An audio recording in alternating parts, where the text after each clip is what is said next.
Janu hospital నుండి తప్పించుకొని సరాసరి లక్ష్మీ శ్రీనివాస్‌ల ఇంటికి వచ్చేస్తుంది. కంగారుగా అమ్మా! అమ్మా!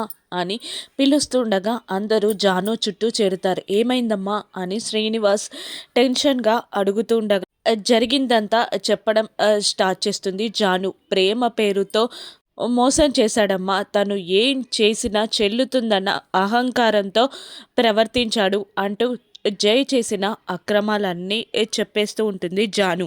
చనిపోయినట్టు యాక్టింగ్ చేయడం, విశ్వని తీసుకొచ్చి తన బెడ్‌లో పడుకోపెట్టడం, క్రిష్‌ని చంపడానికి రాబందుని తీసుకురావడం, అజ్ఞాత వ్యక్తిని ఇంట్లో కట్టేయడం అన్నీ జై గూర్చిన విషయాలన్నీ జాను చెప్పగానే అసలు మన జయబాబేనా వాడు అని అంటూ ఉంటుంది బామ్మ. పిచ్చి పట్టినట్టు ఆ వింత మనిషి ప్రవర్తన ఏంటి అని బామ్మ అంటూ ఉండగా చూడటానికి బుద్ధిమంతుల్లాగా కనబడతాడు.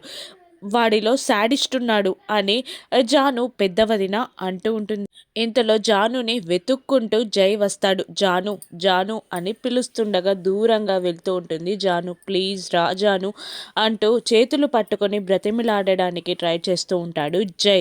చెప్పింది కదా రానని, నువ్విక వెళ్ళు అని శ్రీనివాస్ జైని తిడుతూ ఉండగా అసలు నువ్వెవరు నాకు చెప్పడానికి అని జై శ్రీనివాస్కి ఎదురు తిరగగానే అందరూ షాక్ అవుతారు. ఇక జాను జైల మధ్యకి వచ్చి అమ్మ జాను ఆ తాళి తీసిచ్చేయి, వాడి మొఖాన కొడతాడు, వాడిక్కడ నుండి వెళ్ళిపోతాడు అని శ్రీనివాస్ అనగానే జాను తాళి తీసి శ్రీనివాస్కి ఇవ్వగానే జై మొఖాన విసిరి కొడతాడు శ్రీనివాస్. దాంతో కోపంగా చూస్తూ ఉంటాడు జై. ఇప్పుడు నీ తాళి తీసుకొని నువ్వు ఇక్కడ నుండి వెళ్ళిపో అని శ్రీనివాస్ అంటూ ఉండగా రివాల్వర్ తీసి ఒక్కసారిగా శ్రీనివాస్ని షూట్ చేస్తాడు జై.